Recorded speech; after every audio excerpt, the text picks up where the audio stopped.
Welcome to I dream ధర్మ మార్గం with Vijitha కార్యక్రమానికి స్వాగతం.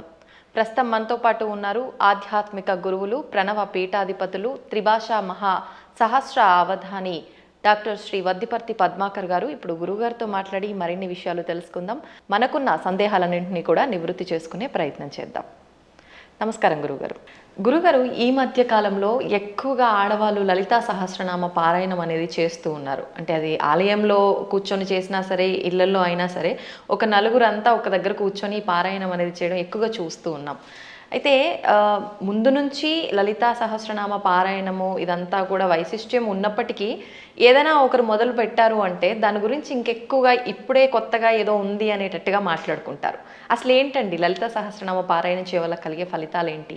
సృష్టౌ యా సర్గరూప జగదవన విధౌ పాలినీ యా చ రౌద్రీ సంహారే చాపి యస్యా జగదిదమఖిలం క్రీడనం యా పరాఖ్య పశ్యంతి మధ్యమాథో తదను భగవతీ వైఖరీ వర్ణరూప సాస్మద్వాచం ప్రసన్నా విధి హరిగిరిశారాధితాలంకరోతు. త్రిమూర్తుల చేత కూడా ఆరాధింపబడి అమ్మవారికి నమస్కారం చేసుకుందాం. నిజానికి అమ్మవారి ఉపాసన ఇవాళది ఎప్పటిదీ కాదు, ఎన్నో యుగములుగా వస్తూనే ఉన్నది. పార్వతీమాతని ఎంతో భక్తి శ్రద్ధలతో ఆరాధించినట్టుగా శ్రీరామచంద్రుడు పురాణాల్లో ఉంది. రామాయణంలో కూడా విశ్వామిత్రుడితోటి ప్రయాణం చేస్తున్న రామలక్ష్మణులు దారిలో కుమారస్వామి కథ, గంగావతరణ కథ, పార్వతీ పరమేశ్వరుల కథ ఇవన్నీ శ్రద్ధగా విన్నారా లేదా? అప్పుడు కూడా రామచంద్రుడు పార్వతీదేవిని ఎంతో భక్తితో మనస్సులో ఉపాసించిన వాడే.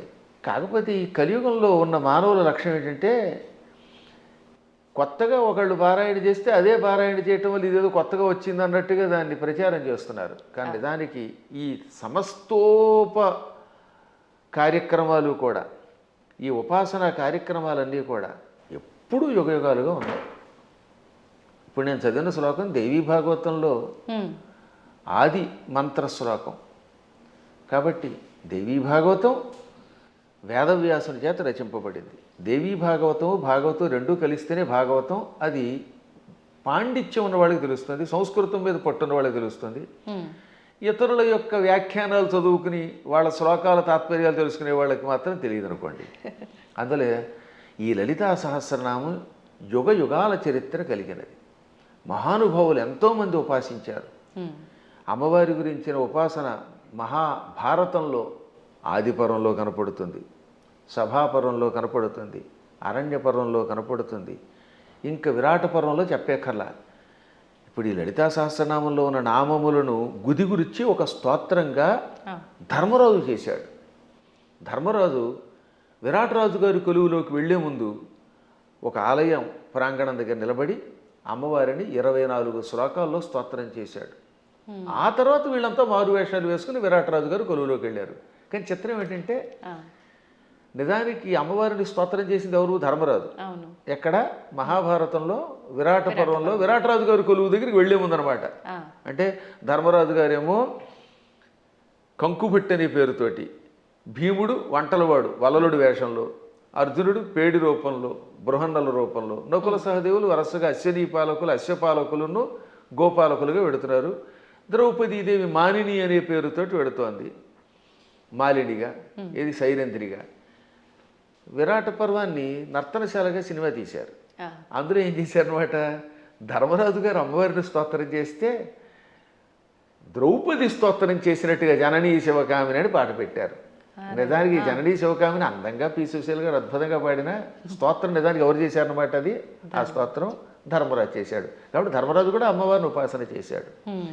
ఇక ఆ తరువాత మరికొద్దిసేపట్లో భగవద్గీత ప్రారంభం అవుతుందనగా అర్జునుడు అమ్మవారిని 14 శ్లోకాల్లో స్తోత్రం చేశాడు. నమస్తే సిద్ధశానాని ఆర్యే మందర వాసిని కుమారి కాళి కాపాలి కపిలే కృష్ణ పింగళే భద్రకాళి నమస్తుభ్యం మహాకాళి నమోస్తుతే చండి చండే నమస్తుభ్యం తారిణి వరవర్ణిని అంటూ 14 శ్లోకములతో అమ్మవారిని స్తోత్రం చేశాడు.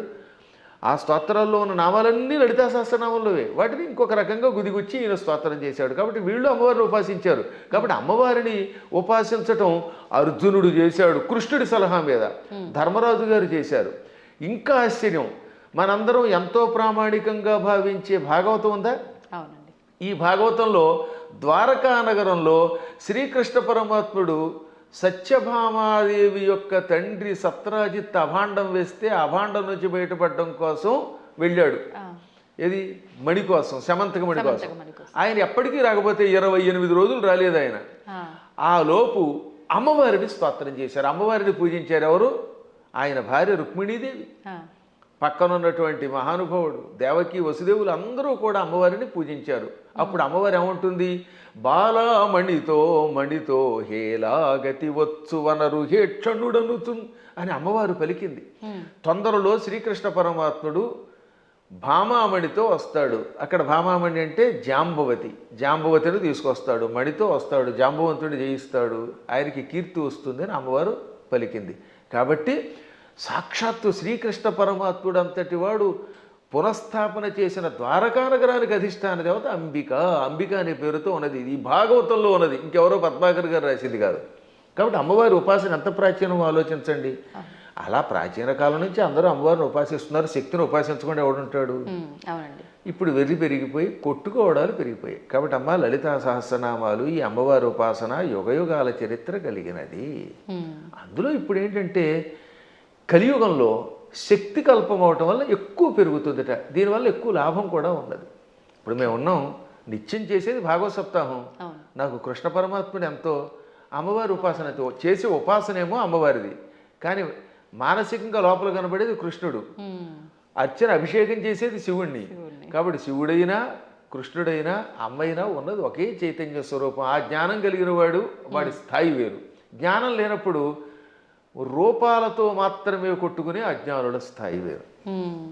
అందుకే లలితా సహస్రనామం వీటికి అతీతమైన చైతన్య స్వరూపం అది. ఓకే గురుగారు, ఇప్పుడు మీరు అన్నారు అమ్మవారైనా కృష్ణుడైనా శివుడైనా అంతా ఒకటే శక్తి స్వరూపము, మూర్ఖులు అని చెప్పి. ఈ మధ్య కాలంలోనే నాకు జరిగిన ఒక ఎక్స్పీరియన్స్, నేను ఎక్కువగా శివుణ్ణి ఆరాధిస్తూ ఉంటా. ఎందుకు అనవసరంగా నువ్వు శివుణ్ణి ఆరాధిస్తున్నావు, అమ్మవారిని పట్టుకో, శివుణ్ణి ఆరాధిస్తే ఏం ఫలితం లేదు, వాడు పిచ్చోడు ఇంకా ఎక్కువ ఇబ్బందులు పెడతాడు అని చెప్పి అన్నారు. దానికి నేను ఏం సమాధానం చెప్పాలంటారు? నేను ఎలా నిర్ణయం తీసుకోవాలంటారు? అవతల మూర్ఖులైతే వాళ్ళకి ఏం సమాధానం చెప్పద్దు, మన పని మనం చేసేద్దాం. కొంచెం జ్ఞాని అయితే అజ్ఞానంతో కాకుండా కొంత జ్ఞానం కలిగితే వాడికి సమాధానం చెప్పచ్చు. అందుకే భర్తృహరి సుభాషిత చాలా గొప్పవి. అజ్ఞ సుఖమారాధ్య. అజ్ఞ అంటే ఏమీ తెలియని వాడు ఉన్నాడు, మూర్ఖుడుగా. వాడు మూర్ఖుడు కాదు, ఏమీ తెలియని వాడు. ఏమీ తెలియని వాడికి బాగు చేయొచ్చట. అజ్ఞ అంటే ఏమీ తెలియని వాడు, సుఖం ఆరాధ్య బాగా చెప్పడానికి అర్హుడు. ఏమీ తెలియని వాడు కూర్చోబెట్టి చెప్పచ్చు. అంతే. సుఖతరం ఆరాధ్యతే విశేషజ్ఞ. బాగా చదువుకున్న పండితుడికి చెప్పచ్చు, ఏమీ తెలియని వాడికి చెప్పచ్చు, బాగా తెలిసిన వాడికి చెప్పచ్చు. జ్ఞానలవ దుర్విదగ్ధం బ్రహ్మాపి నరన్నరంజయతి. జ్ఞానలవ దుర్విదగ్ధుడు అంటే అర్థం ఏంటనమాట? తెలుసున్నది ఎంత, లవము అంటే కొంచెం, కొంచెం తెలుసు కానీ అన్నీ తెలుసని వాడికి అహంకారం. ఈ మధ్యన అలాంటి వాళ్ళు ఎక్కువైపోయారంట యూట్యూబ్లో. వాడికి ఏం తెలియదు, నాకు తెలుసని అహంకారం. అలాంటి మూర్ఖుణ్ణి బ్రహ్మాపి నరన్నరంజయతి. అటువంటి నరుణ్ణి బ్రహ్మ కూడా బాగు చేయలేట. వాడికి ఏం చెప్పలేడు, బ్రహ్మ వచ్చి చెప్పినా వెండవాడు.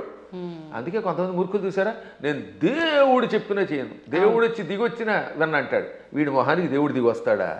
ఏ దేవుడే కదా, దెయ్యం కూడా దిగిరాదు. అంచేత అటువంటి వాళ్ళకి మనం చెప్పక్కర్లేదు, మన పని మనం చేయాలి.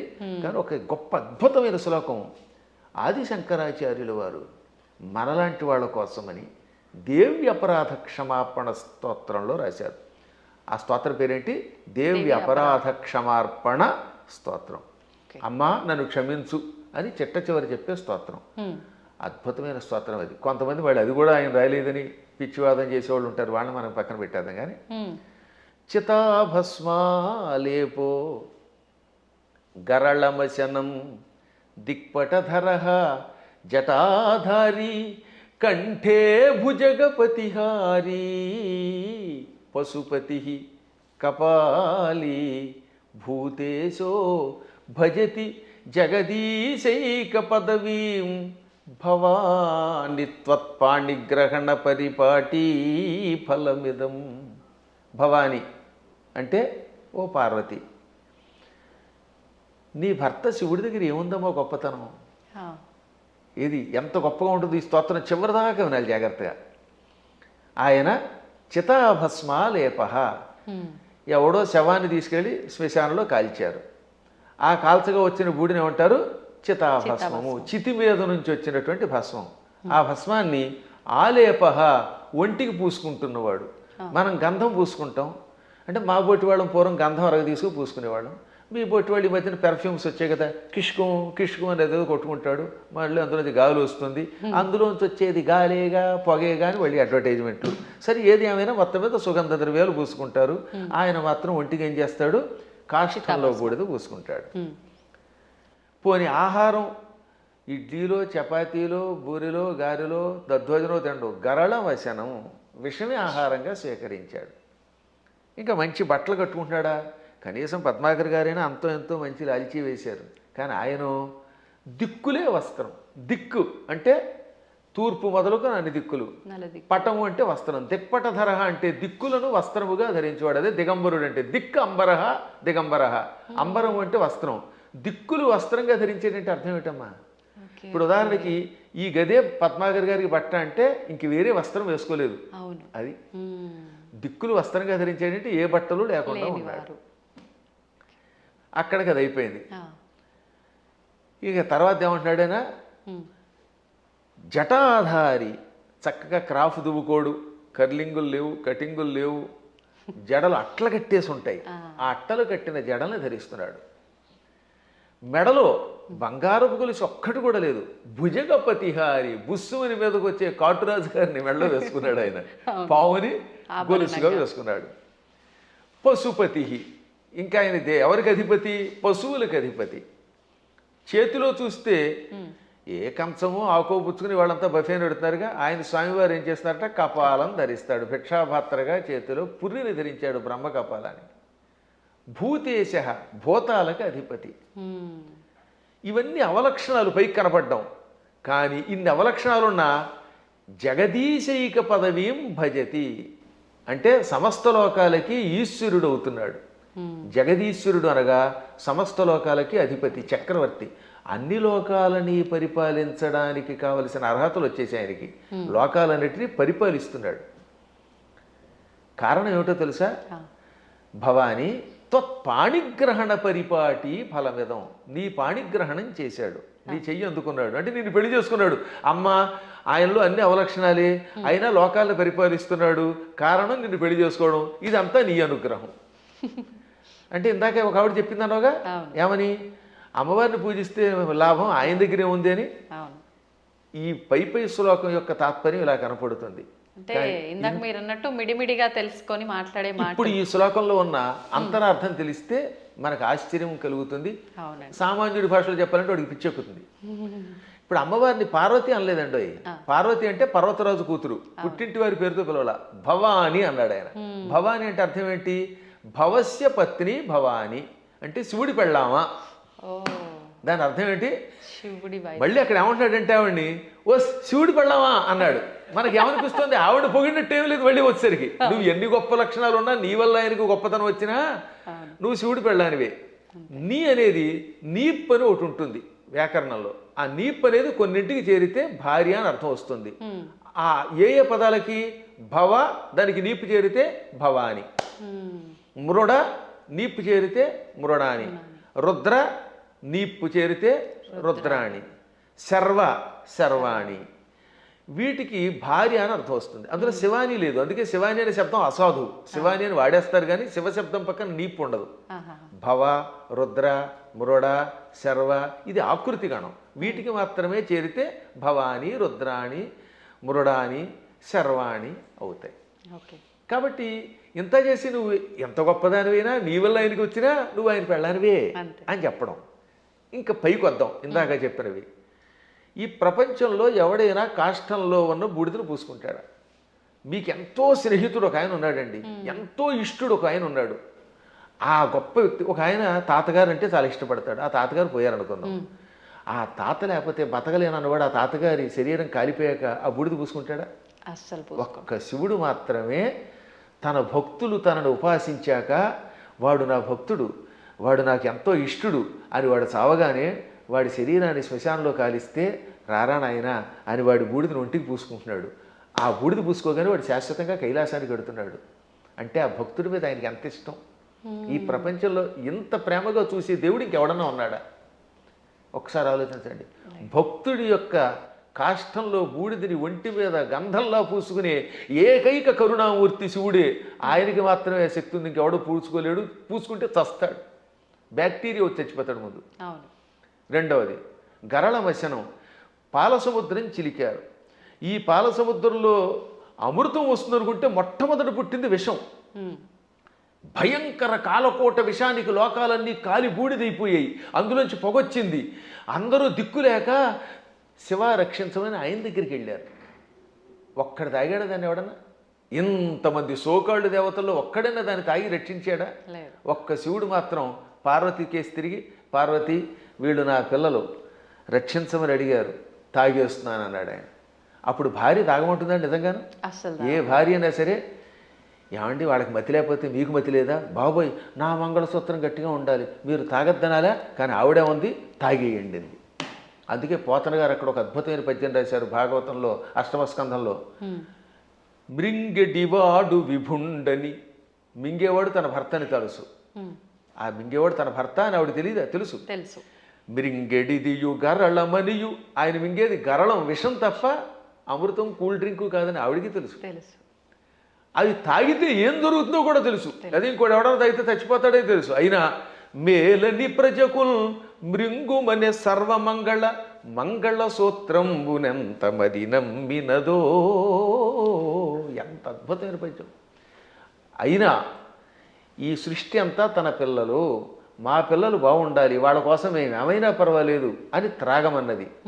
తాగమండవే కాదు, తన మంగళసూత్రాన్ని అంత నమ్మింది. శివుడు నా మెడలో మంగళసూత్రం కట్టాడు, కట్టాక ఆయనకి ఏం అవ్వదు. నా మెడలో ఆయన కట్టిన మంగళసూత్రం ఉండగా ఈ విషయం కూడా ఆయన ఏమీ చేయదనే నమ్మకంతో తాగమన్నదట. అది వాళ్ళ దంపత్య యొక్క బంధం. ఆ దంపతులు ఇద్దరిలో ఎవరు గొప్ప ఎవరు తక్కువ అంటే అది అజ్ఞానం.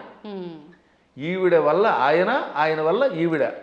ఇంతకీ ఎందుకు చెప్తున్నానంటే నేను, అంతటి కాలకోట విషమును టక్కన చేతిలోకి తీసుకుని ఇంత నేరేడు పండు ముద్దగా మార్చి మింగాడు ఆయన.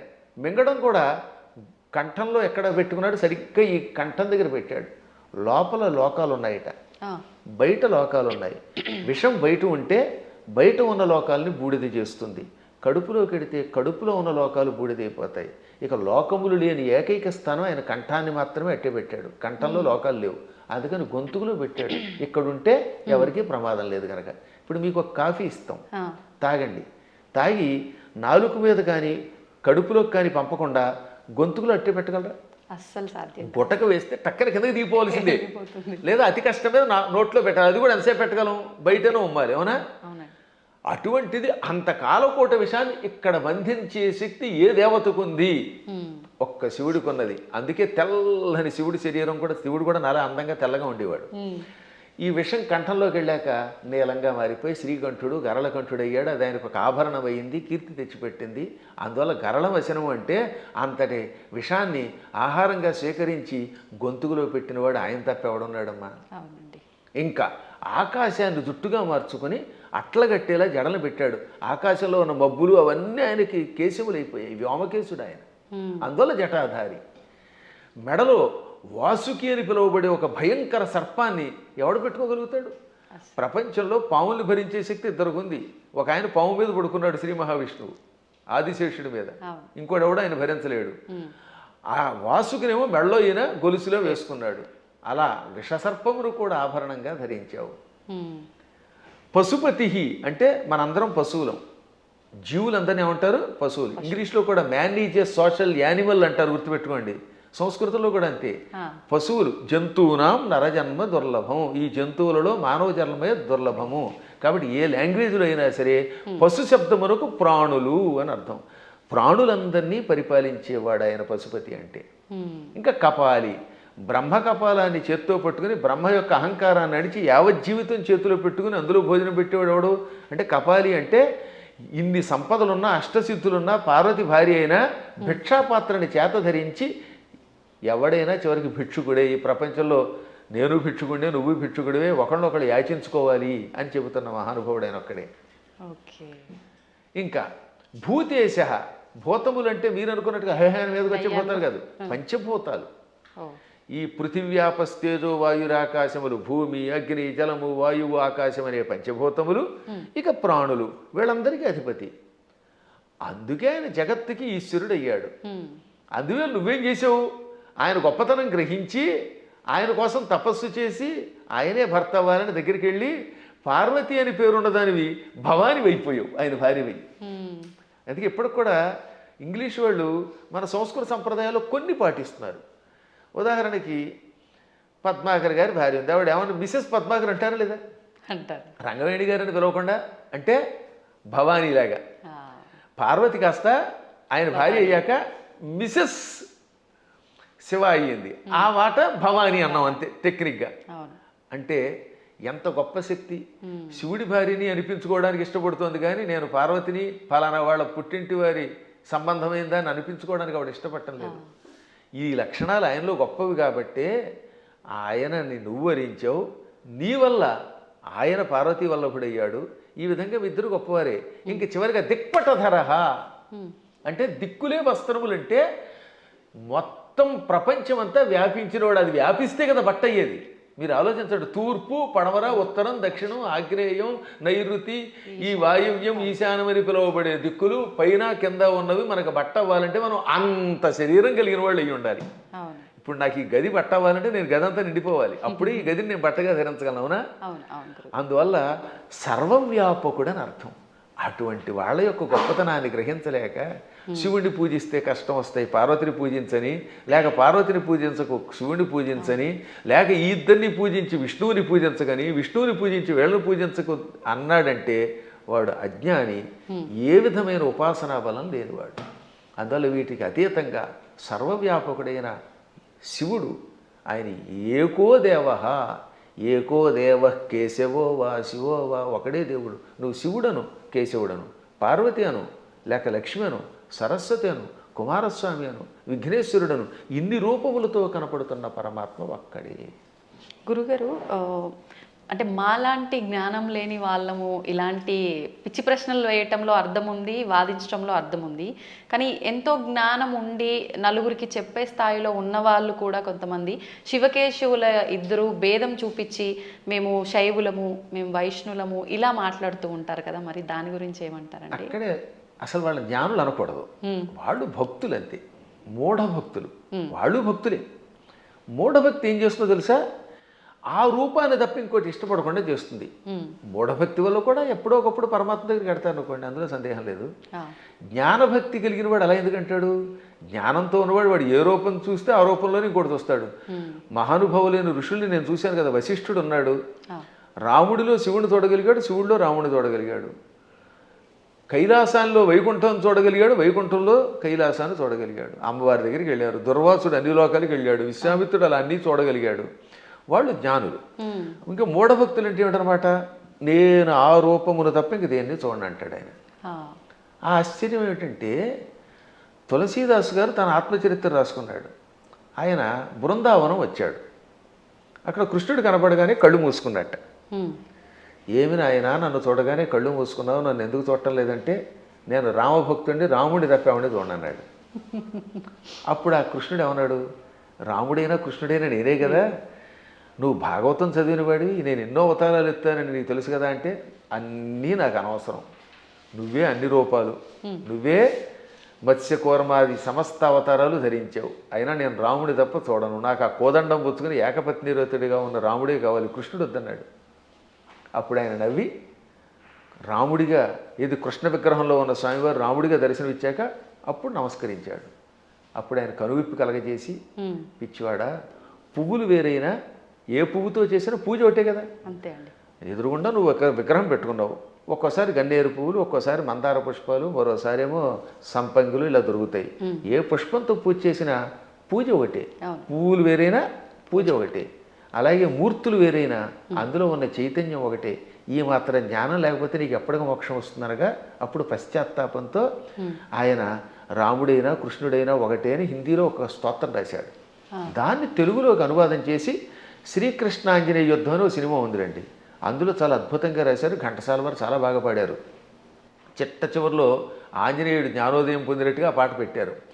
పూలు వేరైన పూజ ఒకటని నేటికి తెలిసెను ఓ దేవా, రాముడవైనా కృష్ణుడవైనా ఆదిదేవుడవు నీవేనయ్యా, రాముడవైనా కృష్ణుడవైనా ఆదిదేవుడవు నీవేనయ్యా, హరే రామ హరే కృష్ణ హరే రామ హరే కృష్ణ హరే రామ హరే కృష్ణ. అందుకని మన వాళ్ళు హరే రామ హరే కృష్ణ అన్నారు.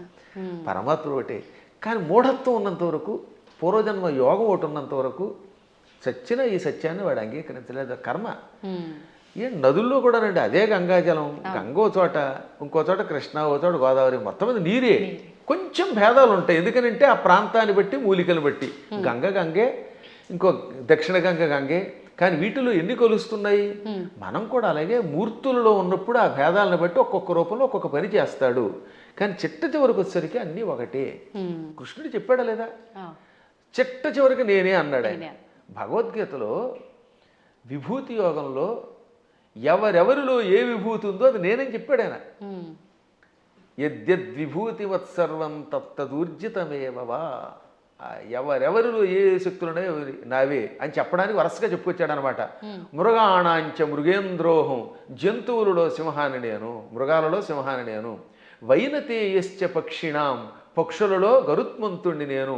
ప్రహ్లాదశ్చాపి దైత్యానాం, రాక్షసులలో ప్రహ్లాదుణ్ణి నేను. అలా కవులలో ఉసినసుణ్ణి అంటే శుక్రాచార్యుణ్ణి నేను. బుద్ధిమంతులలో బృహస్పతిని నేను. చివరికి బృహస్పతి శుక్రుడు కూడా ఆయనే. అలాగే శంకరశ్చాపి రుద్రాణం, ఏకాదశి రుద్రుల్లో శంకరుణ్ణి నేను. అర్థమైందా? చివరికి శివుడు కూడా నేనే. ఆ విధంగా సమస్తం నేనే. కాబట్టి ఆయన కానిదంటూ ఏమీ లేదు. గురుగారు, భగవంతుడు ఇప్పుడు ఇన్ని రూపాల్లో ఉన్నాడు. శివుడైనా విష్ణువైనా భేదమే లేదు. కానీ విష్ణుమూర్తి అవతారాలలోనే, కొన్ని అవతారాలలో, దశావతారాలలో రాముడు కృష్ణుడు కూడా ఆయన అవతారమే. కానీ వాళ్ళు దేవుళ్ళు కాదు, మానవులు. వాళ్ళు దేవుళ్ళు అనకూడదు, ధర్మానికి ప్రతిరూపాలుగా మనం భావించాలి అని అంటూ ఉంటారు. దాన్ని ఎలా తీసుకోవచ్చు అంటారు? ఇది ఒక పెద్ద సమస్య అని చెప్పాను కదా. ఈ పెద్ద ఎవడికి వాడు మేధావి అయిపోవడం వల్ల వచ్చిన పని. భగవంతుడు శ్రీ మహావిష్ణువు 22 అవతారాలు ఎత్తాడు. ఎన్ని? 22. ఈ 22లో 21 అవతారాలు అంశ అవతారాలు అంటారు. ఒక్క అవతారం పరిపూర్ణ అవతారం. సనక సనందనాదులు, వృషభావతారము, కపిలావతారము, పరశురామావతారము, వేదవ్యాసావతారము, ఇవన్నీ అంశ అవతారాలు. వాటిలో ఈ మత్స్యావతారం, కూర్మావతారం, వరాహావతారం, నరసింహావతారం, రామావతారం, ఇది పరశురామావతారం, ఇవన్నీ కూడా. ఒక్క కృష్ణుడు మాత్రం సంపూర్ణ అవతారం. కాబట్టి అందరూ అనుకున్నట్టుగా 10 కాదు అవతారాలు.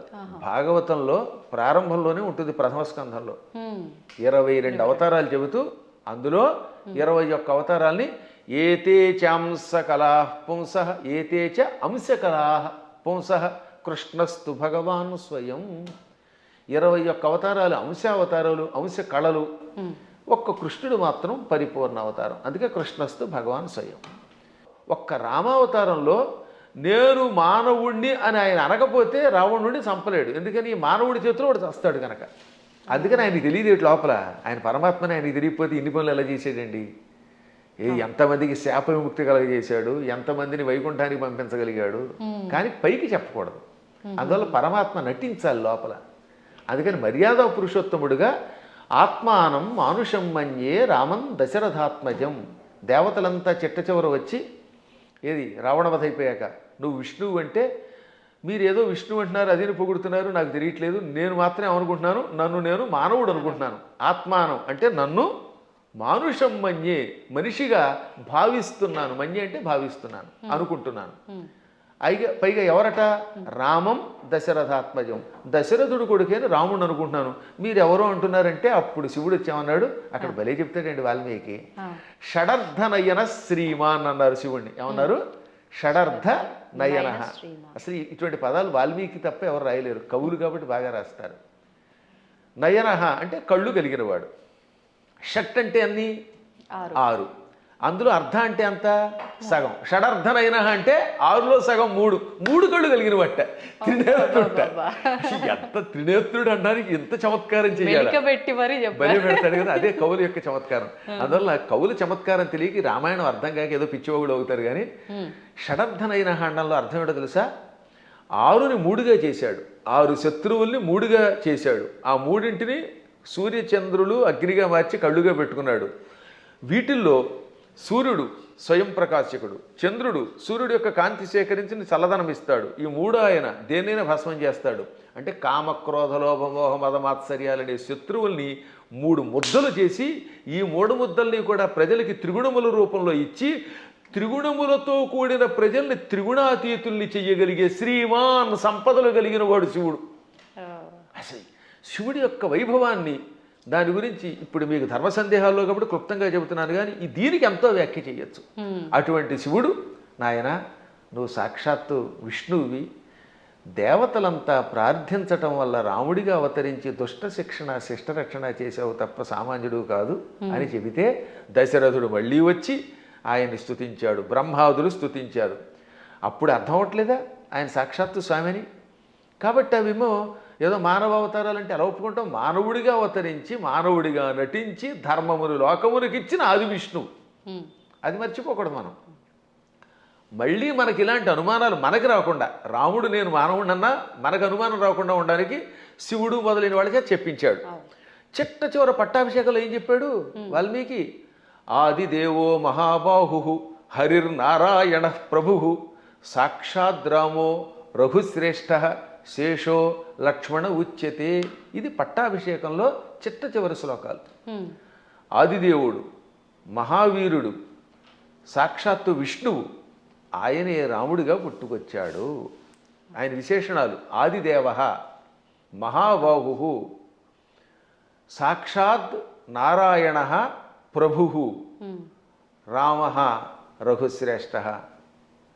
ఎన్ని విశేషణాలు చూడండి. మళ్ళీ ఆ శ్లోకాలు 1-2 సార్లు వినాలి. ఆదిదేవో మహాబాహురు హరిరి నారాయణ ప్రభు సాక్షాత్ రామ రఘుశ్రేష్ఠ.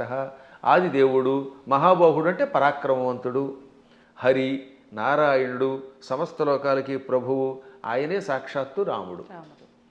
శేష లక్ష్మణ ఉచ్యతే, ఆదిశేషుడే లక్ష్మణుడు అని పిలువబడ్డాడు.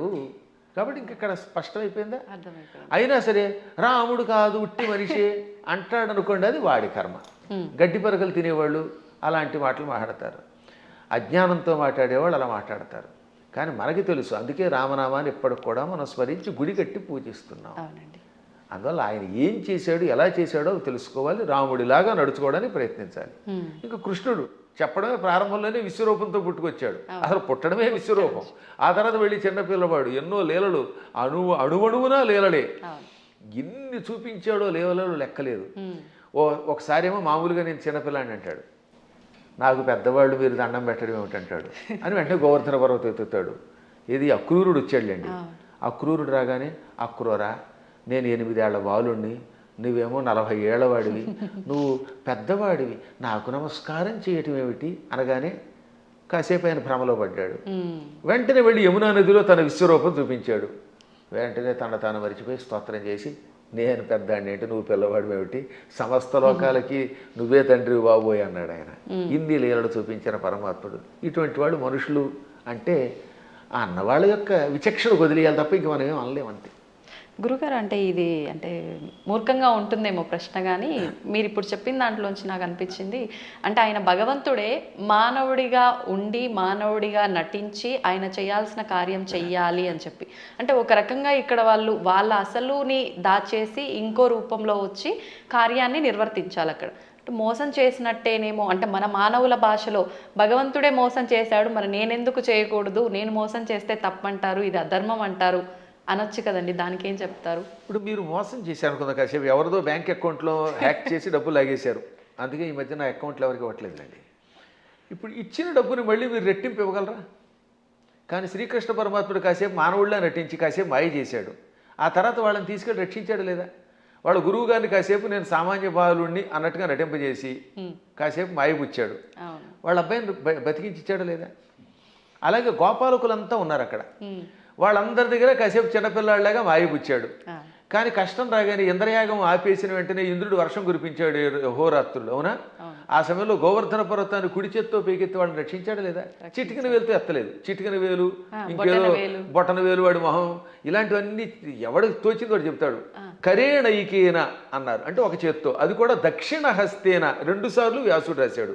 తెలుగులో కూడా గోవర్ధన గిరి ఎత్తెన్ చక్క నొక్క కేలన్ లేలన్ అని పోతన గారు అనువాదం చేశాడు. మళ్ళీ అది ఏ చెయ్యో మనకి తెలియదు కదా, అందుకని తర్వాత పద్యంలో వలకేలదాల్చి అంటే కుడి చేత్తో ఎత్తి విపుల ఛత్రంబుగా బట్టి అన్నాడు. చేత్తో ఎత్తాడు ఆయన. పర్వతాన్ని 7 రోజులు ఎవరెత్తగలరు? అప్పుడు వాళ్ళకి అర్థమైందా లేదా? కాబట్టి పరమాత్ముడు ఎప్పుడు నేను పరమాత్ముడిని భూలోకంలో ఉన్నప్పుడు చూపిస్తే తన లీలలో, అప్పుడు అవతల వాళ్ళు ఈయంతో సన్నిహితంగా మెలగలేరు. ఇప్పుడు మీ పై ఆఫీసర్ ఎప్పుడు స్ట్రిక్ట్గా నేను ఆఫీసర్ అని కూర్చుంటే మీరు ఏం ఉద్యోగం చేస్తారు? ఈ దిక్కుమాలాడు శాడిస్ట్ దొరికాడు అంటారా లేదా? అంటారండి. ఏడిపించేస్తే మీకు స్వేచ్ఛ ఇవ్వాలి. అందువల్ల ఆఫీసర్, బహుశా మీదైనా ఆఫీస్ అనుకుంటున్నాను, నాకు తెలియదు అది. ఒకవేళ ఇతరుల దగ్గర ఉద్యోగం చేస్తే ఆ ఉద్యోగం చేసినంతసేపు అవతల వాడు ప్రేమగా చూడాలి. ఇప్పుడు నా దగ్గర చాలామంది పనిచేస్తున్నారు, అర్చకులు పనిచేస్తున్నారు. నాతో పాటు మీరు చూశారు కదా, నాతో పాటు ఓ సహాయకుడు వస్తాడు రాజు. మా అర్చకులు సాయి మనోజ్ కానీ లేకపోతే పవన్ శర్మ కానీ, వీళ్ళు నన్ను ప్రేమగా తండ్రిలా భావించి కూడా ఉంటున్నారు కాబట్టి ఇంత హాయిగా ఉంటున్నారు. వాళ్ళు ఎందుకు ఖర్చు పెట్టారు, ఎలా చేశారు నేను అడగను. అప్పుడు వాళ్ళు ఇంకా నిజాయితీగా ఉంటారు. అవునండి. ఇంట్లో వంటకి మాకు చిన్నప్పుడు ఒక ఆయన ఉండేవాడు, ఒక హౌస్లో ఉండేవాళ్ళండి. ఆయన కోటీశ్వరుడు, బంగారపు అధిపతి. వంట ఆవిడకి వేరుశనగ గుళ్ళు ఇచ్చి ఎన్ని గుళ్ళు ఖర్చు పెట్టేవారు వాడు. ఆయన ఎన్ని గ్రాములు కాదు, 100 గింజలు ఇచ్చి ఈ పూటకి 10 గింజలు, రేపు మళ్ళీ పోపులో 10 గింజలు, 10 మినప గింజలు, 10 శనగ గింజలు ఉన్నారు. అయ్యో మీ అదృష్టం వల్ల మీకు మంచి వాళ్ళు దొరుకుతున్నారమ్మా, నా బొట్టి వాళ్ళు మహానుభావులు దొరుకుతారు కాబట్టి మీకు తెలియట్లేదు. కానీ బయట ఇలాంటి పిసినగొట్లే ఎక్కువ మంది ఉన్నారు. కాబట్టి ఎందుకు చెప్తానంటే ఈ లెక్కలన్నీ అడిగితే ఆ వంట ఆవిడ ఇంట్లో పని చేయగలదా? అస్సలు చేయలేదు. ఆఫీసర్ల దగ్గర మనం ఉద్యోగం చేయగలమా? అందువల్ల ఏమవుతానమాట, వాళ్ళు బిగుసుకుపోయి స్ట్రిక్ట్గా ఉండి అనుక్షణం ఏడిపిస్తే మనం చేయలేము. అందుకని పరమాత్మ స్నేహితుడిగా, కొడుకుగా, కొన్ని చోట్ల తండ్రిగా, కొన్ని చోట్ల మిత్రుడిగా, కొంతమందికి భర్తగా, మరికొంతమందికి ఇంకో రకంగా, ఇన్ని రకాలుగా నటించి వాళ్ళల్లో ఒకడై సామాన్యుడిలో ఉన్నాడు. అది ప్రేమగా వాళ్ళతో నటించడం తప్ప మోసం చేయటం కాదు. అలా వాళ్ళతో ప్రేమగా ఉండి వాళ్ళ చేత సేవ చేయించుకుంటూ లేక తాను సేవ చేస్తూ కష్టాలు వచ్చినప్పుడు కష్టాలు తొలగించి కొందరికి మోక్షం ఇచ్చి కొందరికి సంపదించి కాపాడాడు. ఇప్పుడు కుచేలుడు ఉన్నాడు. కుచేలుడికి అడగకుండానే ఇక్కడ నుంచే ఇళ్ళు పంపాడు. స్థలం కొనలేదు, రిజిస్ట్రేషన్ లేదు, మున్సిపాలిటీ వాళ్ళకి ప్లాన్ అప్రూవల్కి పంపడం లేదు.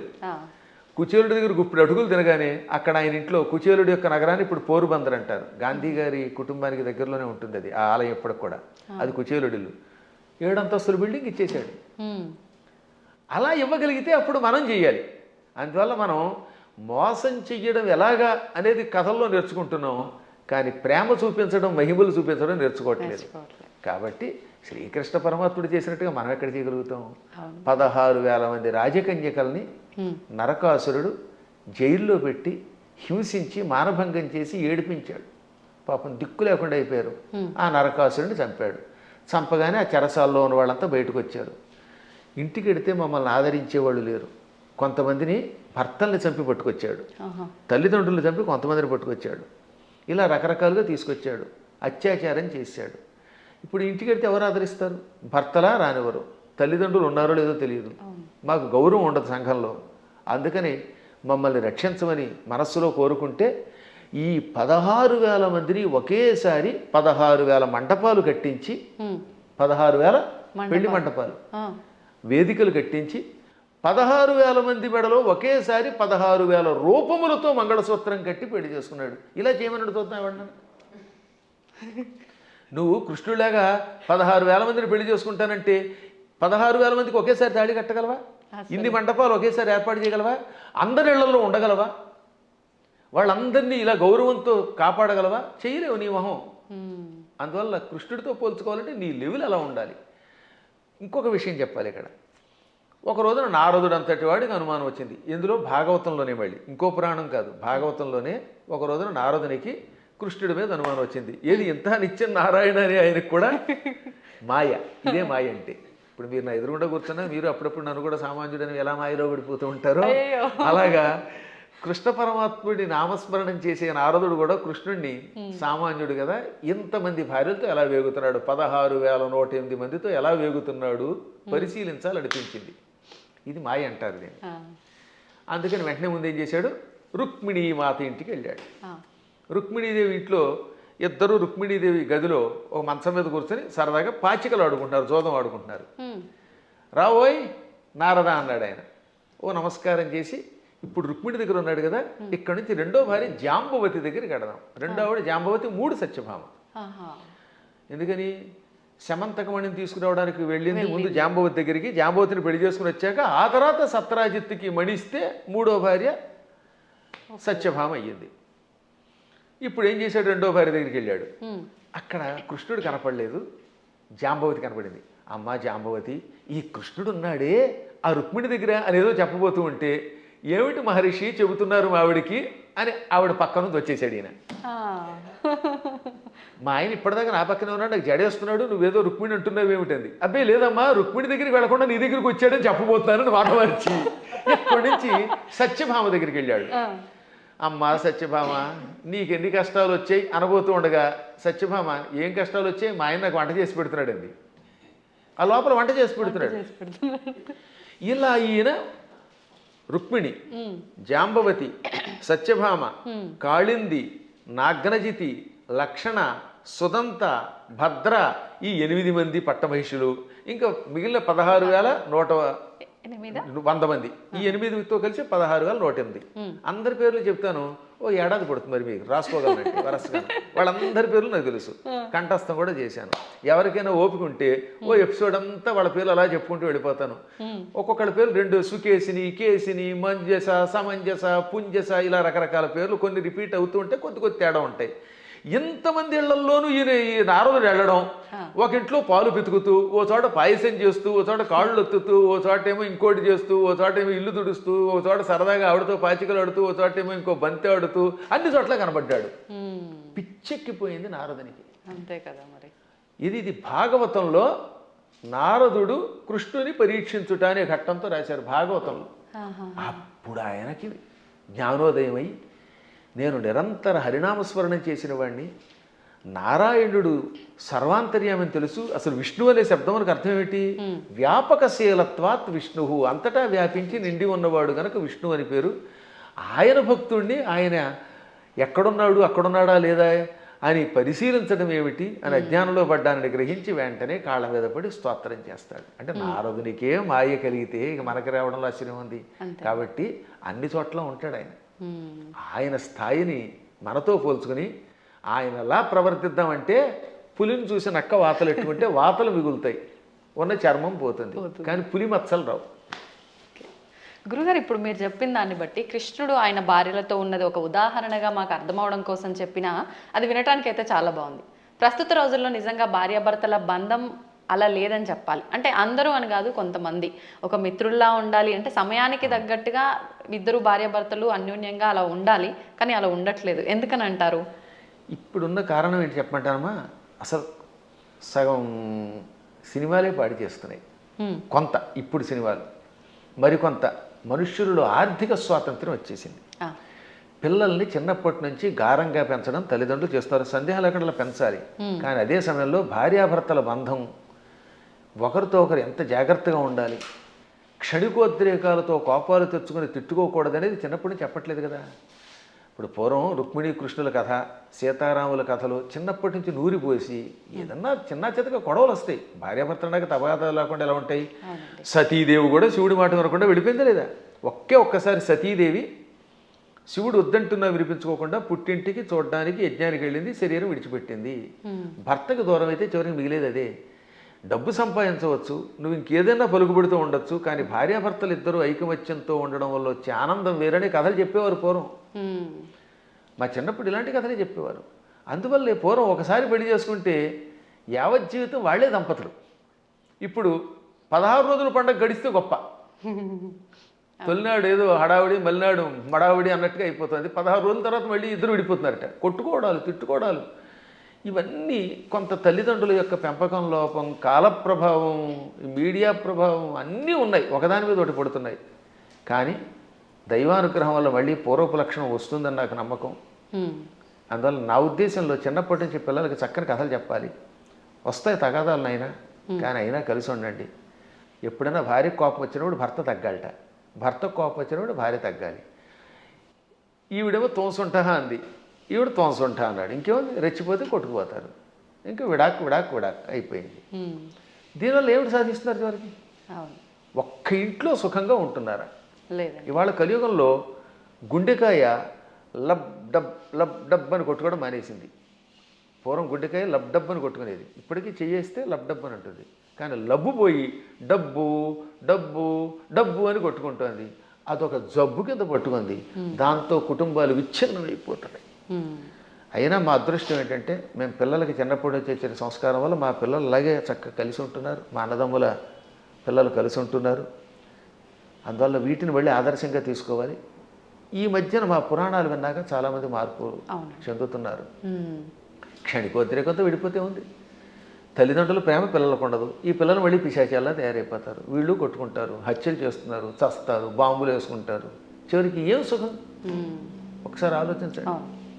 అందువల్ల ఐకమత్యంలో భార్యాభర్తలిద్దరూ ఒక అవగాహనకి రావడంలో ఎన్నో లాభాలు ఉన్నాయి. అసలు 3 ముళ్ళు అందుకే పెట్టారు. 3 ముళ్ళు ఏమిటి అనుకుంటారు? ధర్మేచ. ఒక ముడి ఎందుకు వేస్తున్నాడంటే ఈ రోజు నుంచి మన ఇద్దరం కలిసి ధర్మమును ఆచరిద్దాం. ధర్మం కోసం ఒక ముడేట. అంటే ఈ రోజు నుంచి భార్య భర్త ఇద్దరు కలిసి ధర్మమును ఆచరించెదరుగాక. అర్థేచ. ధనం విషయంలో కూడా మీకు మీరే మాకు మేమే అని కొట్టుకోకుండా నువ్వు సంపాదించు నేను సంపాదిస్తాం, ఇద్దరు డబ్బులు అక్కడ పెడదాం, ఇద్దరం కలిసి అవగాహనకు వచ్చి ఖర్చు పెట్టుకుందాం. ఈరోజు నువ్వు గొలుసు చేయించుకో, వచ్చే నెలలో నేను ఉంగరం చేయించుకుంటాను. ఆ తర్వాత ఇద్దరం కలిసి కొంత లోను పెట్టుకుని ఎలోనుగా బతకకుండా లోను పెట్టుకుని ఇల్లు కట్టుకుందాం, లోన్ తీర్చుకుందాం, ఇలా అనుకోవాలి. అలాగే ఏ విషయంలో అయినా ధనాన్ని విషయంలో భార్యాభర్తలు ఒకరికి తెలియకుండా ఒకళ్ళు ఖర్చు పెట్టకూడదు. అత్యావశ్యక స్థితిని ఉంటుంది అప్పుడు తప్ప. అందువల్ల అర్థము విషయంలో 2వ ముడి ఇవ్వాలి. ఇక 3వది కామేచ. కోరికలు కూడా ఇద్దరు కలిసి తీర్చుకోవాలి.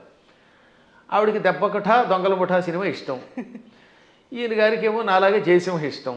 నేను జయసింహే చూస్తాను, కాదు నేనేమో ఇవే చూస్తాను అనకుండా ఓ రోజు జయసింహ, ఓ రోజు దెబ్బకఠ దొంగల ముఠా చూడండి. అలా ఇద్దరు కలిసి ఒకళ్ళు జానపదం ఇష్టం, ఒకళ్ళకి ఏదో గూఢచారి సినిమాలు ఇష్టం, ఒక్కొక్కళ్ళకి అవి ఇవి కాకుండా ఊడు పిల్లలు కొట్టుకునే సినిమాలు ఇష్టం. అలా ఇష్టాలు ఇద్దరు దాన్ని ఏమంటారు పంచుకోవాలి. ఇంకా 2వది భార్యామణికి రోజు మైసూరు బజ్జీ ఇష్టం, ఈ భర్త గారి కర్మ వాడికి ఎప్పుడు ఫ్రైడ్ రైస్ ఇష్టం. అప్పుడు ఇద్దరు కొట్టుకోకుండా 2 చేసుకుని 2 తెలిసగా తినమనండి, ఏం చేస్తాం? అలా కోరికలు కూడా కలిసి తీర్చుకోవాలి. అందుకని ధర్మేచ అర్థేచ కామేచ నాతి చరామి అన్నాడు. నాతి చరితవ్యం అని పురోహితులు వారు మంత్రం చెబుతారు. అతి చరితవ్యం అంటే దాటి వెళ్ళుట, చెప్పకుండా చేయుట. నా అతి చరితవ్యం అంటే దాటి వెళ్ళను. ధర్మ అర్థ కామములలో నీ మాటే వింటాను, నిన్ను దాటి వెళ్ళను అని మంత్రం పురోహితులు వారు చెప్పమనగానే, బ్రహ్మగారు చెప్పమనగానే ఈయన నాతిచరామి అంటాడు. నా అతిచరామి. అతిచరామి అంటే నిన్ను దాటి వెడతాను, నీకు చెప్పకుండా చేస్తాను. నా అతిచరామి కలిస్తే సవర్ణ దీర్ఘసంధి. నా అతి అది నైతత్పురుషం సమాసంలో, అది నాతి అవుతుంది. నాతి చరామి అంటే నిన్ను దాటి వెళ్ళను, నీకు చెప్పకుండా చేయనని ప్రతిజ్ఞ చేస్తున్నాడు మొగుడు. భర్త గారు భార్యామణికి 3 ముళ్ళు వేసి ఏమంటున్నాడు? ధర్మ అర్థకామములలో నిన్ను దాటి వెళ్ళను, నీకు చెప్పకుండా చేయనని ప్రతిజ్ఞ చేశాడు. ఆవిడ ఆనందపడిపోయి ఆహనా భర్త ఎంట అనుకుంటోంది. ఇంకా ఆ మాట మీద ఆయన నిలబడాలి, ఈవిడ నిలబడాలి. అప్పుడు ఎంత బాగుంటుందండి. పెద్దవాళ్ళు ఇంట్లో ఉండకుండా తరివేస్తే ఏమిటి లాభం? తల్లిదండ్రుల్ని పూజించడం, అత్తమామల్ని పూజించడం వల్ల పెద్దవాళ్ళు ఒక అండ. వాళ్ళు అలాగే ఉండాలి. మూర్ఖత్వంతో కోడల మీద పెత్తనం చేయకూడదు. ఈ రోజులో పెత్తనం ఎవడు ఒప్పుకుంటాడు? మీరు ₹1,00,00,000 జీతం ఇచ్చినా సరే ఒక్కరోజు ఏదన్నా అంటే వాళ్ళకి మండిపోతుంది. నేను చూశాను కదా, మన దగ్గర పనిచేసే అసిస్టెంట్లకి ఇచ్చినంతకాలమే ఆనందం. ఎప్పుడన్నా ఎరా ఈ పూట ఎందుకు అగరత్ వెలిగించలేదంటే నేను ఎందుకు వెలిగించాలని అంటాడు వాడు. ఎవరి మాట ఎవరు వింటలేదమ్మా. మేము చూస్తున్నా, నాకంటే మీకు బాగా తెలుస్తుంది, ఎందుకంటే మేము కొంచెం పురాణం రంగంలో ఉంటాం. మా దగ్గరకు వచ్చిన వాడు ఎక్కడికి పోడు. కానీ మీరు చూస్తారు ఛానల్స్ ఉన్నాయి అనుకుందాం, ఛానల్స్లో పైవాడు ఏదనంటే మర్నాడే ఉద్యోగం మానేడు ఇంకో ఛానల్, ఇది కాదు అది, అది కాదు ఇది, బోల్డ్ స్టూడియోలు, బోల్డ్ యూట్యూబ్లు, బోల్డ్ యూట్యూబ్లు, ఎవడో వినవు. అలాంటి చోట కొంచెం జాగ్రత్తగా అవగాహనతో ఉండాలి.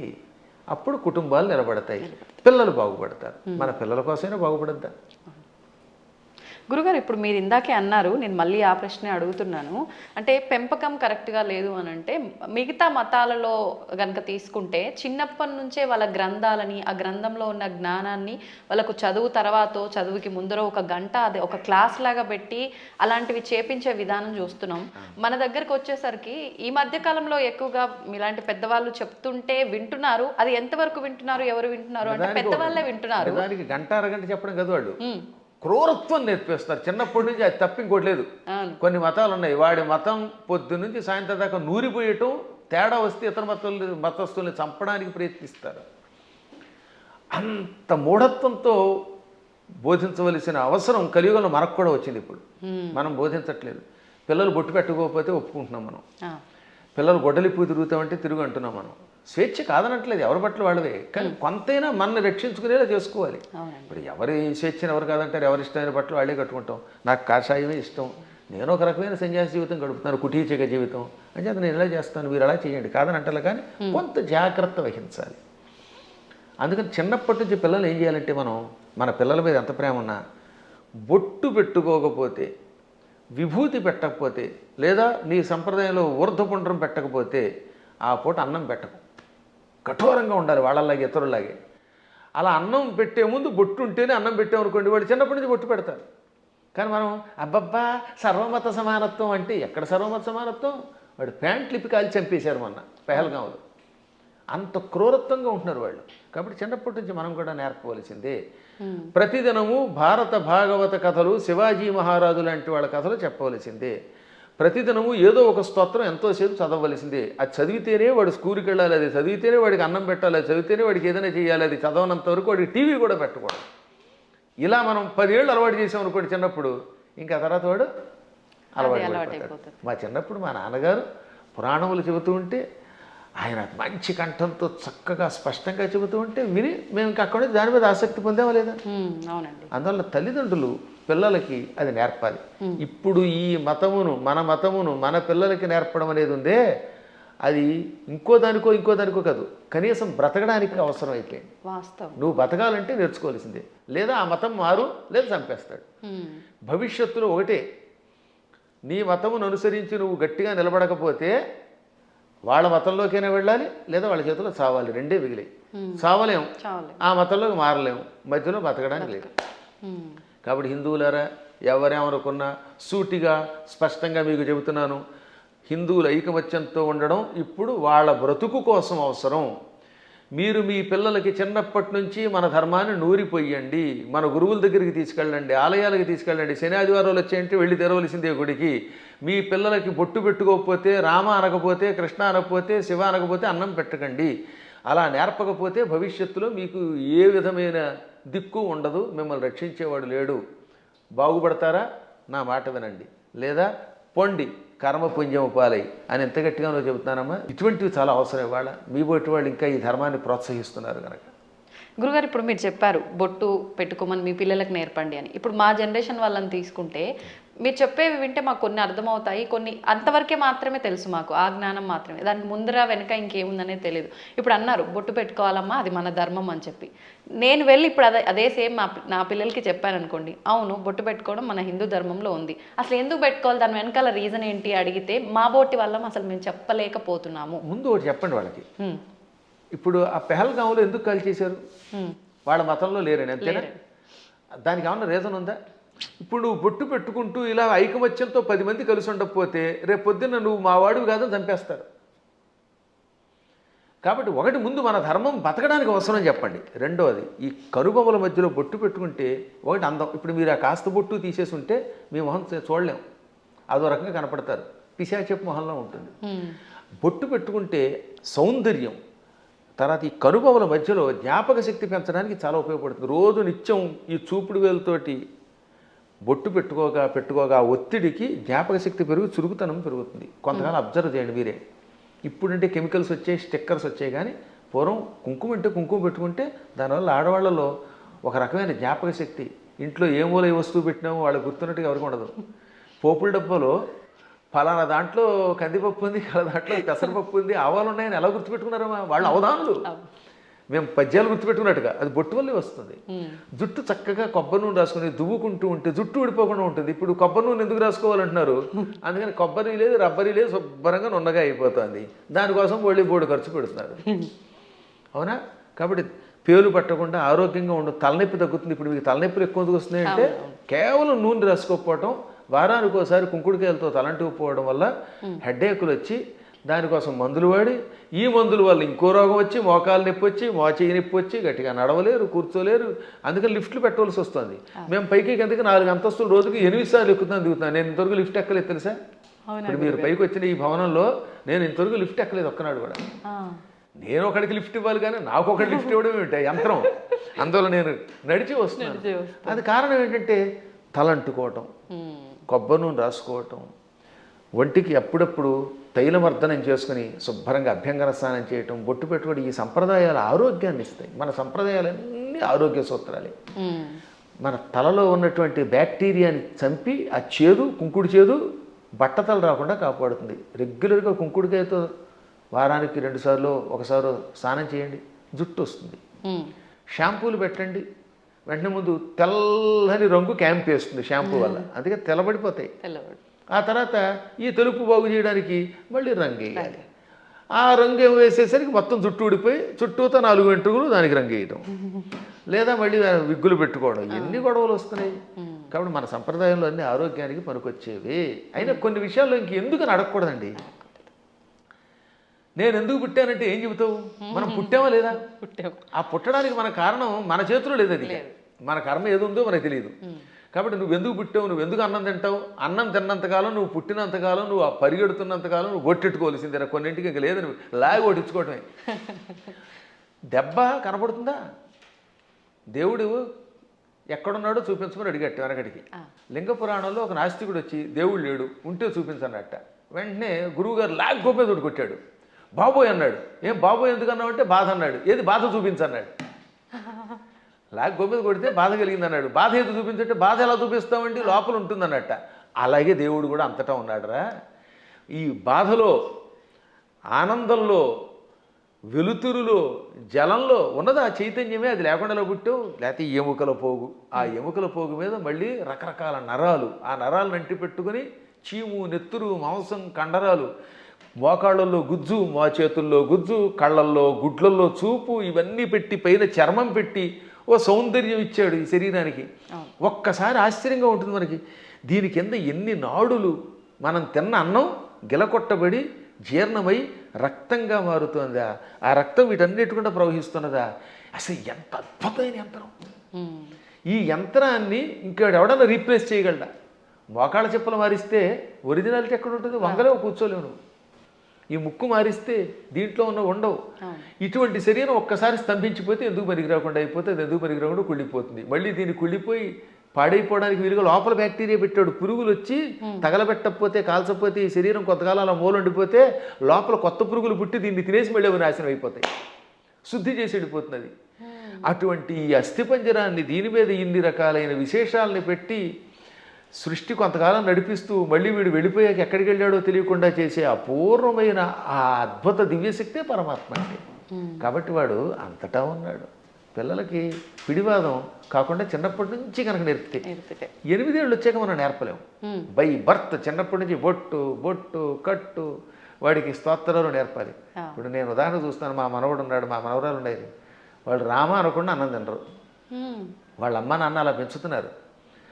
శివాజీ మహారాజుకి జై అంటాడు మా మనవడు వచ్చి కత్తి తీసి. ఆ శివాజీ కథలు నేర్పారు. ఆ రకంగా చిన్నప్పటి నుంచి నేర్పితే ఖచ్చితంగా ఈ మార్గంలో వస్తారు. నేర్పినారని దరిద్రులు కొంతమంది ఉంటారు, కొంతమంది క్రూరులు. ఆ కమ్యూనిస్టులు మనమేం బాగు చేయలేము. వాళ్ళు నికృష్టులు, వాళ్ళ పక్కన వదిలేద్దాం, అది వాళ్ళ కర్మ. కానీ ముందు మన ప్రయత్నం మనం చేయాలి. గురుగారు ఇప్పుడు మీరు ఇందాక అన్నట్టుగా పిసినారి కానివ్వండి, ఇలాంటి మూర్ఖులు నాస్తికులు కానివ్వండి, ఇదంతా అంటే వాళ్ళ కర్మను బట్టే వచ్చారు అనుకోవచ్చా? మరి లేదు అంటే ఇప్పుడు మీరు చెప్పినట్టుగా పెంపక లోపము అలా కూడా అనుకోవచ్చా? దీనిలో చాలా పనిచేస్తాయి.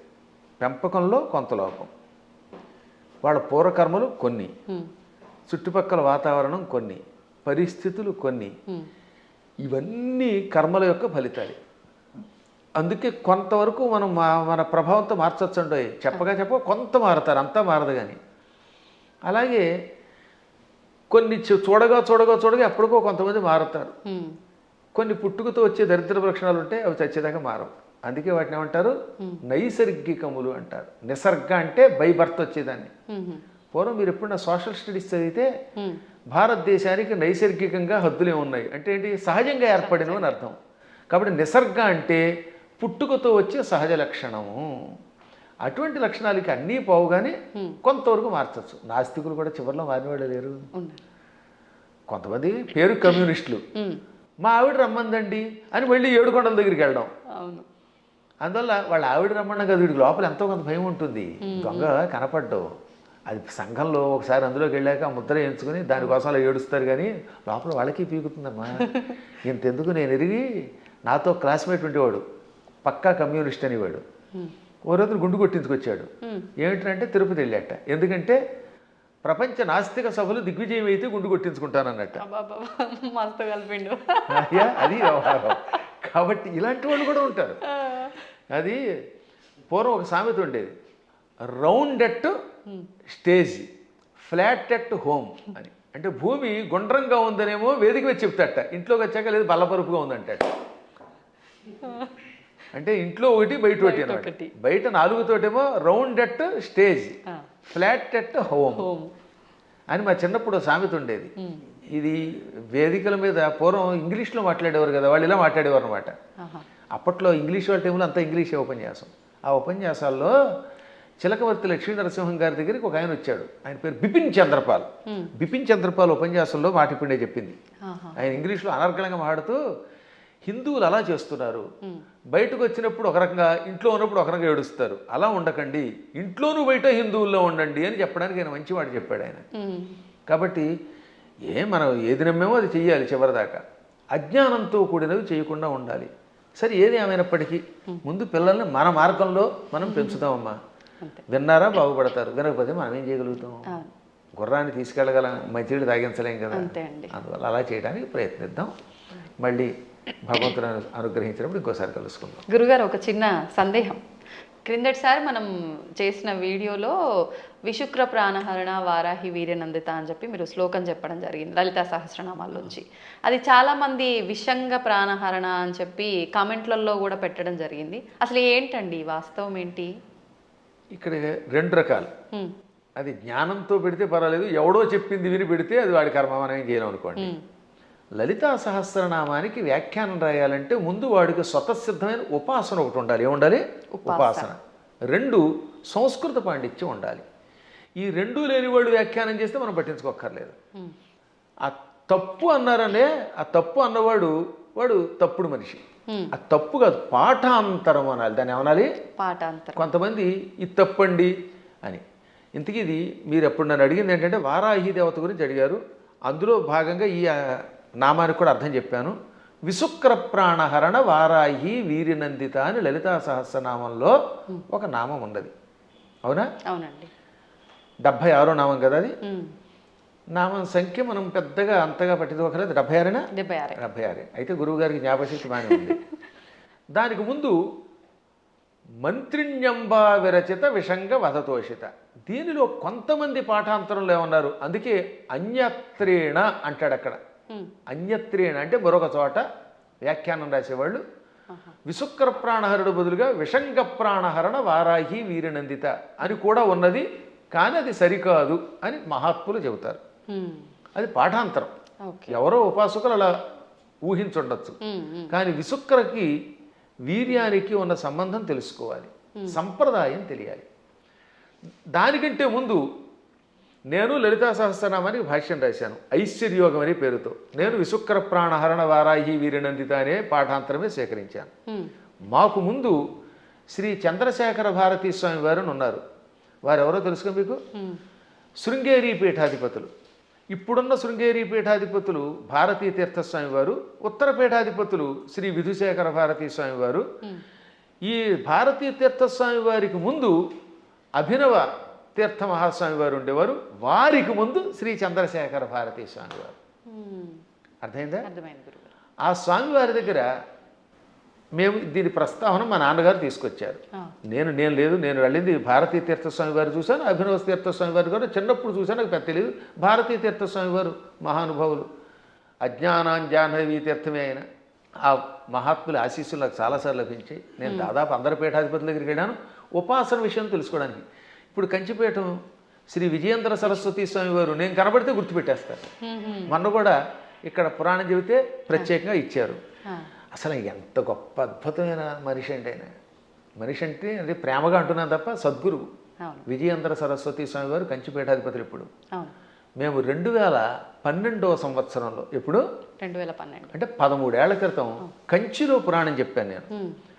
అప్పుడు నేను ఇది ఇందాక చెప్పానే దేవి అపరాధ క్షమాపణ స్తోత్రం, ఈ భవాని తత్పాణిగ్రహణ ఆ శ్లోకానికి భాష్యం చెబుతున్నాను. ఎదురుగుండా కూర్చున్నారు శ్రీ విజయేంద్ర సరస్వతి స్వామి వారు. అప్పటికింకా జయేంద్ర సరస్వతుల వారు కూడా ఉన్నారు. ఇద్దరూ నాకు తెలుసున్నవారే. ఇద్దరికీ నేను నమస్కారం చేసుకున్న వాళ్ళని వాళ్ళ ఆశీస్సులు పొందాను. అప్పుడు ఈ విజయేంద్ర సరస్వతి స్వామి వారు ఇలా కుర్చీలో కూర్చున్నారు. బ్రహ్మానంద భరితులు విని అయ్యాక పీఠానికి పిలిచి ఘన సన్మానం చేశారు. మా అమ్మాయి పెళ్లికి చేరిచ్చారు నాకు విజయేంద్ర సరస్వతుల వారు. ఆయనకి ఒక్కసారి ఒక మనిషిని చూస్తే ఎవరి జీవితం గుర్తుపెట్టుకుంటారు. కాబట్టి వారి దగ్గరికి వెళ్ళాను నేను ఇది ఉపాసన విషయాలు తెలుసుకోవడానికి. సరే, మహానుభావులైన పీఠాధిపతులు అందరినీ చూశాను. గణపతి సత్యానంద స్వామి వారిని ఎరుగుదు నేను. ఇవన్నీ ఎందుకు చెప్పాల్సి వస్తుంది? ఈ చంద్రశేఖర భారతీ స్వామి మహాస్వామి వారు జగద్గురువుల వారి దగ్గర సన్యాసం పుచ్చుకున్న ఒక ఉపాసకుడు ఉన్నాడు. ఆయనని ఎరగలేదు అంటే వాడికి శ్రీచక్రోపాసన గురించి తెలియని వాడు. శ్రీచక్రము గురించి, లలితా సహస్రనామం గురించి వ్యాఖ్యానం తెలుసుకోవాలంటే తప్పనిసరిగా ఒక ఆయన్ని మనం తలుచుకోవాలి. ఆయనే శ్రీ తుమ్మలపల్లి రామలింగేశ్వరులు వారు. అటువంటి శ్రీచక్రోపాసకులు, అటువంటి సంస్కృత వ్యాకరణ పండితులు, అటువంటి మంత్రోపాసకులు చాలా అరుదు. చిన్నప్పుడే సన్యాసం పుచ్చుకున్న మహానుభావుడు ఆయన. మచిలీపట్నంలో ఉండేవారు ఒకప్పుడు ఆయన. ఆ తర్వాత శృంగేరి పీఠాధిపతుల దగ్గర సన్యాసం పుచ్చుకొని యావత్ ప్రపంచం పర్యటించిన మహానుభావుడు. ఎంత అద్భుతంగా రాశాడండి ఆయన. ఆ మహానుభావుడు కూడా బాలానందిని వ్యాఖ్య లాంటి వ్యాఖ్యలు రాశారు. ఆయన కూడా విషంగా అనే ఒక పాఠాంతరం ఉన్నది, కానీ మేము స్వీకరించట్లేదు. కారణం విశుక్ర ప్రాణహరణ వారాహి వీరనందితాయి నమః అనే స్వీకరించారు. ఇంకా భాస్కర్ రాయలు వారు కూడా విశుక్ర ప్రాణహరణ అని రాశారు. ఎందుకు రాయవలసి వచ్చింది? శుక్రము అంటే వీర్యము, రేతస్సు అని అర్థం. శుక్రాచార్యుడికి ఆ పేరు ఎందుకు వచ్చింది? ఒకప్పుడు శుక్రాచార్యుడు చచ్చిపోయిన రాక్షసుల్ని బతికించడం మొదలెట్టాడు. శివుడు చంపడం, ఆ చచ్చిపోయిన వాళ్ళని ఏం చేసేవాడు? ఈయన మృత సంజీవని విద్యతో బతికించేవాడు. దాంతో చచ్చిన వాళ్ళు బతుకుతూ ఉంటే శివుడికి కోపం వచ్చింది. ఓరి కావ్య, అసలు శుక్రాచార్యుడు అసలు పేరు కావ్యుడు, కావ్య. అందుకే అమ్మాయికి కావ్యశ్రీ అని పేరెట్టండి అంటే శుక్రాచార్యుడికి సంబంధించిందా అని అర్థం అనమాట. సరే, అది పక్కన పెడితే, కావ్య నా దగ్గర మృత సంజీవన విద్య నేర్చుకొని ఆ విద్య నా మీద ప్రయోగిస్తావా? నీవు నేర్పిన విద్య నీరజాక్ష అని అమాంతంగా శుక్రాచార్యుని మింగేశాడు. కడుపులో వేసుకొని ఆ తర్వాత ఇంక ఈయన లేడు కనుక, బతికించేవాళ్ళు లేరు కనుక రాక్షసుని చంపేశాడు. 1000 ఏళ్ళు ఈ కడుపులో ఉన్నాడండి ఆయన.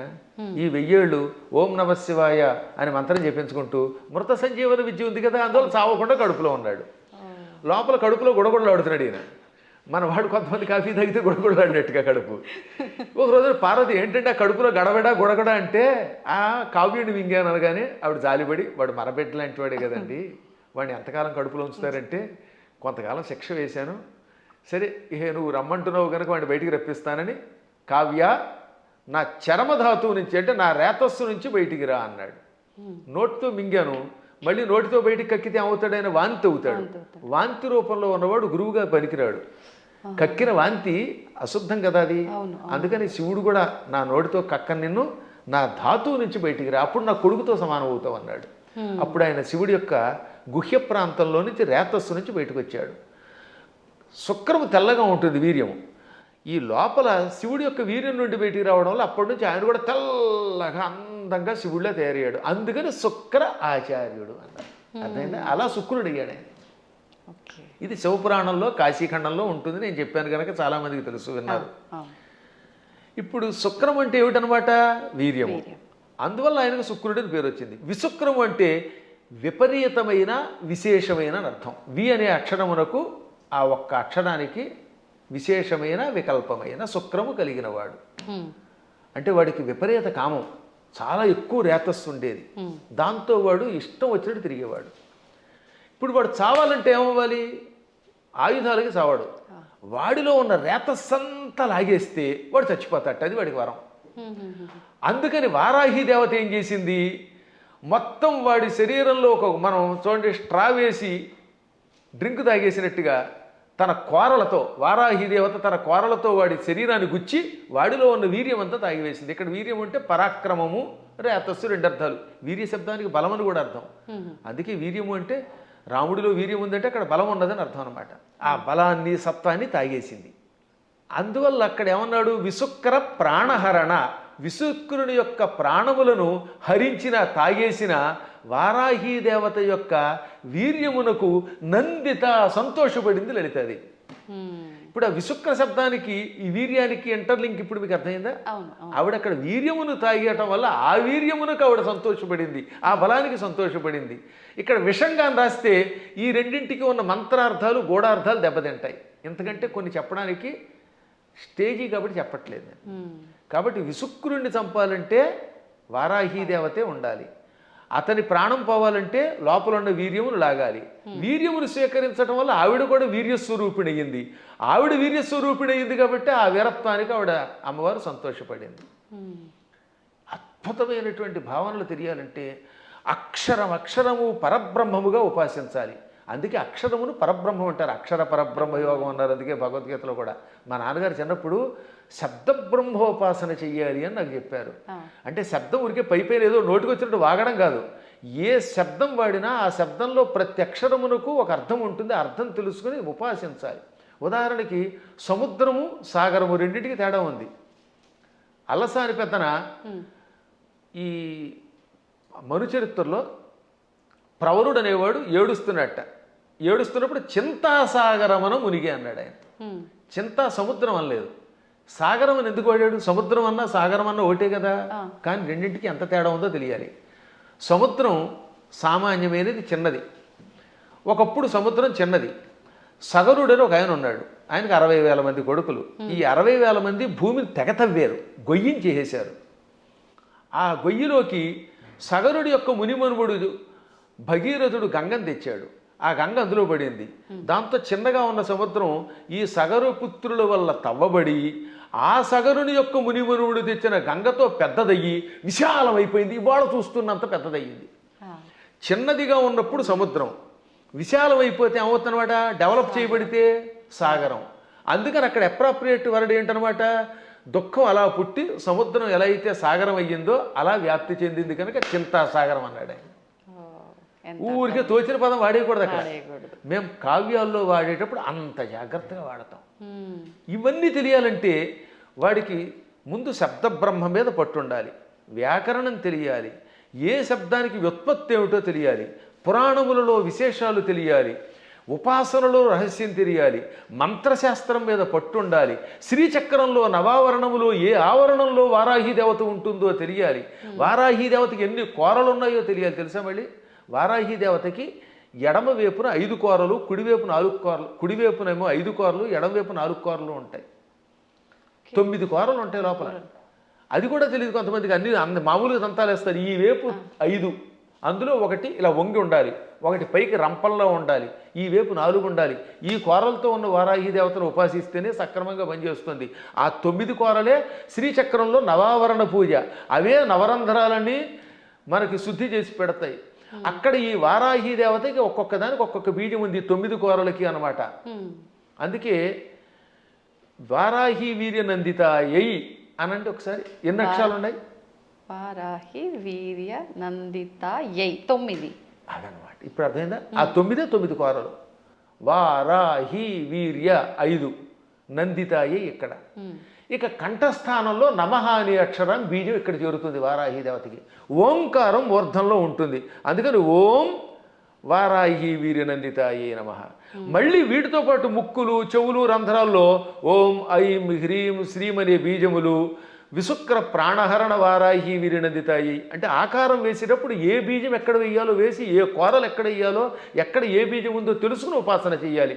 ఇంత ఉపాసన తెలియకుండా తొందరపడిపోయి పాఠాంతరం అనే శబ్దాన్ని తప్పుగా ఉచ్చరించారు అన్నారంటే అది ఎంత ప్రమాదం. అందుకే స్టేట్మెంట్ ఇవ్వడానికి ముందు నీ అర్హత తెలుసుకో. వాస్తవం. లేదా ఫలానా చోటండి పరమాచార్యులు వారు ఇక్కడ పాఠాంతరం ఉందని చెప్పారండి, లేకపోతే ఇంకొక ఆయన ఎవరో ఇలా పాఠాంతరం ఉందని చెప్పారండి, తుమ్మలపల్లి వారు కూడా పాఠాంతరం ఉందనే చెప్పారు, లేదా ఇంకో పెద్ద ఆయన చెప్పారండి అని చెప్పాలి. పాఠాంతరం అనాలి, అక్కడ తప్పనకూడదు. అలాగే ఇప్పుడు ఇక్కడ మనకి దక్షిణాదిలో మంత్రానికి ఒక స్వరం ఉంటుంది, ఒక్కొక్క దానికి ఒక్కొక్కటి ఉంటుంది అనమాట. రాజాధిరాజాయ ప్రసహ్య సాహినే నమో వయం వై శ్రవణాయ కుర్మహే సమే కామాన్ కామకామాయ మహ్యం కామేశ్వరో వై శ్రవణో దధాతు అని చెప్పాలి. ఈ మంత్రం మంది. ఇదే ఉత్తర భారత్లో రాజాధిరాజాయ ప్రసహ్య సాహినే నమో వయం వై శ్రవణాయ అని ఒక గొలుసు కట్టు స్వరం ఉంటుంది. కాబట్టి వాళ్ళు వేద పండితులే, వాళ్ళకి ఆ స్వరంతో నేర్పారు. ఇక్కడ మనకి దక్షిణ భారత్లో ఇది నేర్పారు. కాబట్టి ఇప్పుడు మనం ఇది విని అది తప్పు అంటామా, వాళ్ళు అది విని మనది తప్పు అనాలా? వాళ్ళ గురు పరంపరలో ఆ స్వరంతో ఉడుతుంది. స్వరాలు చాలా ఉన్నాయి. ఇలా స్వరాలు తప్పు అని చెప్పడం వల్లే ఒకప్పుడు పరాశరుడు అంతటి వాడు మళ్ళీ తపస్సు చేయవలసి వచ్చింది. ఆంజనేయుడి యొక్క కథలు ఉంటాయి పరాశర సంహితలో, అందులో ధ్వజదత్తుడు అనేవాడు స్వరాన్ని పక్కవాడిని నీతి తప్పు అని ఆక్షేపిస్తే స్వరం తప్పు కాదనా, వాళ్ళ సంప్రదాయంలో ఆ శాఖలో ఆ రకమైన స్వరం ఉంటుంది, నువ్వు ఆక్షేపించావు కనుక వచ్చే జన్మలో దరిద్రుడివై పుట్టు అని గురువుగారు చెప్పిస్తే దరిద్రుడై పుట్టాడు వాడు. ఎంత తేడా ఉందో ఆలోచించండి. అందుకని నేను ఎప్పుడు తప్పని అన్ను, పాఠాంతరంలో అలా ఉంది. సరే పూర్తిగా తప్పు చెబితే అది వేరే విషయం. శాస్త్రం అనలేరు కొంతమంది, శాస్త్రం ఏం చెబుతోందంటే అంటాడు. అంటే శాకి సాకి తేడా తెలియదు వాడికి. సా అనేది దంత్యం, శా అనేది తాళవ్యం. శాస్త్రం అనకుండా శాస్త్రం అంటే ఏమో ఉంటుంది. ఇప్పుడు మన వాళ్ళకి తెలుగు చెప్పక్కర్లే. పెళ్ళి అనమంటే పెళ్ళి, పెళ్ళి. వెళ్ళి అనమంటే వెళ్ళి, వెళ్ళి అంటే ప్రవాహం అని అర్థం అమ్మా. వెళ్ళి రండి అంటే అక్కడ ఇక్కడ నుంచి ఇంకో చోటకి ప్రయాణం అవ్వండి అని. అదే వెళ్ళి అంటే ప్రవాహం. పాల వెళ్ళి అంటే పాల యొక్క ప్రవాహం, క్షీర సముద్రం అని అర్థం. పాల వెళ్ళి అంటే ఏమిటనుకుంటున్నారు అర్థం? క్షీర సముద్రం అని అర్థం, క్షీరసాగరం. కాబట్టి వెళ్ళి రండి అంటే పొంగెత్తి నీళ్లతో ముంచండి అని అర్థం. మమ్మల్ని ముంచండి అని మీరే చెప్తారు, నా కొంప ముంచండి అని. కాబట్టి వెళ్ళి పెళ్ళి అంటే ఎంత అసహ్యంగా ఉంటుంది. వెళ్ళి అనలేక ఉచ్చారణ రాదు, ఏ శబ్దం ఎలా పలకాలో తెలియదు, మంత్రశాస్త్ర నియమాలు తెలియవు, ఎవడు పడితే వాడు స్టేట్మెంట్ ఇస్తేలాగా. ఎంత గట్టిగా ఎందుకు చెబుతానంటే ఇంక మీదటైనా పిచ్చి పిచ్చిగా ఇలాంటి వాటిల్లో వింటున్నప్పుడు పిచ్చి కామెంట్లు పెట్టకండి, దానివల్ల నాశనం అవుతారు. తెలిస్తే తెలిసినట్టు పెట్టండి. లేదా మాకు అనుమానం ఉందండి, ఎవరి దగ్గర నా తప్పు అంటారేమిటి, ప్రతివాడు తప్పు అనడానికి. అందువల్ల లలితా సహస్రనామంలో అనేక భాష్యములు ఉన్నాయి. మేము కూడా ఐశ్వర్యయోగం అనే అద్భుతమైనటువంటి ఒక భాష్యం గణపతి సచ్చిదానంద స్వామి వారి యొక్క ఆశీస్సులతో రాసిపెట్టాం. దాన్ని భారతీ తీర్థ మహాస్వామి వారు కూడా సంతోషించి అంగీకరించి పీఠికిచ్చారు. హేమాహేమీరైన జగద్గురువుల యొక్క అనుమతితో రాసినటువంటి గ్రంథాలు. ఎప్పుడైనా మీకు అనుమానం ఉంటే ఒక పాఠాంతరమో అనుమానమో అనండి తప్ప ఫలానా వాళ్ళ దాంట్లో తప్పు ఉందని తొందరపడి అనకండి. తప్పు అనాలంటే ఆ స్థాయి ఉండాలి, దానికి వివరణ ఇవ్వగలగాలి, అంతే, మూల్యాన్ని చెల్లించాలి. ఇప్పుడు ఏమన్నా అంటే అహంకారం ఉండవు. అహంకారం ఏమీ రాని సన్నాసిగా అహంకారం ఉంటే ఏం మాకెందుకు ఉంటుందమ్మా? దిషణాహంకారం ఉండవలసిందే. విశ్వనాథ సత్యనారాయణ గారు ఏమన్నారు తెలుసా? చల్లపిళ్ళ వెంకట శాస్త్రి గారికి నాలాంటి శిష్యుడు ఉండడం ఆయన ఘనత అన్నాడు ఆయన. అదే కాదు అంతే. అప్పుడప్పుడు ఒక్కొక్కసారి భాషా పాండిత్యంలో మేము కూడా అలా అనకపోతే ప్రతి అడ్డమైన వాడు నెత్తి మీద ఎక్కడ మరి. అందువల్ల చిన్నప్పటి నుంచి తిండి తిప్ప మానేసి ఎన్ని శాస్త్రాలు ఎన్ని వ్యాకరణాలు చదువుకున్నాం. 25 శతావధానాలు చేసిన వాడిని ఇంకోటి చూపించండి ప్రస్తుతానికి. మరి ఇన్ని శతావధానాలు చేసిన మమ్మల్నే మీరు నోటికి వచ్చినట్టు ఏదో కామెంట్ పెడితే ఏ అక్షరం ఒక్కరా అని మిమ్మల్ని మేమేమనాలి? అవునా? కాబట్టి సందేహం లేకుండా నేను పండితుండి ఎవడేమనుకున్నా. ఇంకోటమ్మా, అనవసరంగా అహంకారం తెచ్చుకోకూడదు. కానీ అహంకారం ఒక్కోసారి ఉండవలసిందే. పద్మాగర్ గారు సొంత డబ్బా కొడుతున్నాడు అనుకుంటే కొట్టుకోమనండి, ఏం పర్వాలేదు. ఎందుకని? మీరు ఉద్యోగానికి వెళ్ళాలి. ఓ చోట మిమ్మల్ని ఉద్యోగానికి రమ్మన్నారు. అప్పుడు అప్లికేషన్ ఏమని చెప్పాలి మీరు? నేను చవటని, ఆత్మస్థుతి చేసుకోకూడదు కనుక అంతచేత నేను చవటని, నాకేమీ రాదు, వాక్శుద్ధి లేదు, నా మొహం తగలయ్యా, నేను ఇలా ఉంటాను, నాకు ఉద్యోగం ఉండంటే ఇస్తారా? కానీ అప్పుడు ఏం చేయాలి? ఇప్పుడు ఉదాహరణ నేనే ఉద్యోగానికి అప్లై చేశాను ఒకప్పుడు లెక్చరర్గా. ఇప్పుడు గోల్డ్ మెడలిస్ట్ని, ఎంఏలో ఫస్ట్ క్లాస్ నాది, ఫస్ట్ ర్యాంక్ నాది, నేను ఎంఫిల్ చేశాను, పిహెచ్డి చేశాను, లేకపోతే నెట్ పాస్ అయ్యాను, నాకు ఇంత అవధానాలు చేశాను, పండితుడినంటే ఉద్యోగం ఇస్తాడా? నేను నన్ను పొగుడుకోకూడదు కాబట్టి చెప్తానండి, నేను సన్నాసినండి, చవటనండి, నాకేమీ రాదండి, నాకు ఉద్యోగం ఉండండి, ఎవరిస్తాడమ్మా? కాబట్టి ఒక్కోసారి ఆత్మస్తు తప్పదు. ఇలాంటి వాళ్ళకి సమాధానం చెప్పడం కోసం ఇలా మాట్లాడతాం. అలా విత్తప్పుడైతే ఈశ్వర కటాక్షం వల్ల ఇదంతా వచ్చాయి. నేను అలాగే రాసుకున్నాను పద్యంలో, అమ్మా జగన్మాత నిన్ను ఉపాసించి ఇంత గొప్పవాడిని అయ్యాను. అమెరికా వెళ్ళాను, చాలాసార్లు వెళ్ళాను. ఫస్ట్ టైం వెళ్ళినప్పుడు 2006లో 19 ఏళ్ల క్రితం అక్కడ ఓ అద్భుతమైన పద్యం చెప్పాను. ఏమని? ఎక్కడి ఆంధ్రమందు గల ఏలురో, ఎక్కడి ఆంధ్రమందు గల ఏలురో, ఎక్కడి కాలిఫోర్నియా దిక్కును మృక్కులేని పరదేశమునందున నిర్భయముగా ఒక్కడనై చెరించితి, మహోన్నత కీర్తిని గంటి సంపదల్ మిక్కిలి గంటి. ఇదంతా పొగడ్త కింద ఉంది కదా. ఎక్కడి ఏలూరు, ఎక్కడి కాలిఫోర్నియా దిక్కు మొక్కు లేని పరదేశంలో నిర్భయంగా ఒక్కడిని తిరిగాను, కీర్తి పొందాను, సంపదలు పొందాను. కానీ చివరిని ఏమన్నాను తెలుసా? మిక్కిలి కీర్తి గంటిని నీ పద జలేజము భక్తిని గొల్చి అంబిక. అది కొస మెరుపు. ఇదంతా ఎలా వచ్చింది? నీ పాద పద్మములను భక్తితో ఆరాధించటం వల్ల. సంపదల్ మిక్కిలి గంటి నీ పద జలేజము భక్తిని గొల్చి అంబిక అని ఆ సంపదల్లో లకార పొల్లు చివర ఉండడం వల్ల జలేజములో అలుక్ సమాసంలో ఎతి కూడా పడింది దానికి అలాగా. కాబట్టి చిట్ట చివర అమ్మాయి ఇదంతా నీ అనుగ్రహం అంటాం. మేము ఎప్పుడు వినయంగానే ఉంటాం. కానీ ఒక్కొక్కప్పుడు అజ్ఞానికి సమాధానం చెప్పేటప్పుడు అంత గట్టిగా చెప్పాల్సిందే. కాబట్టి విశుక్ర ప్రాణహరణ అనే పాఠాంతరం ఎక్కువ బాగుంటుంది. పాఠాంతరంలో విషంగా ఉండవచ్చు, అది వేరే విషయం ఉంది. ఉన్నప్పటికీ ఇదే.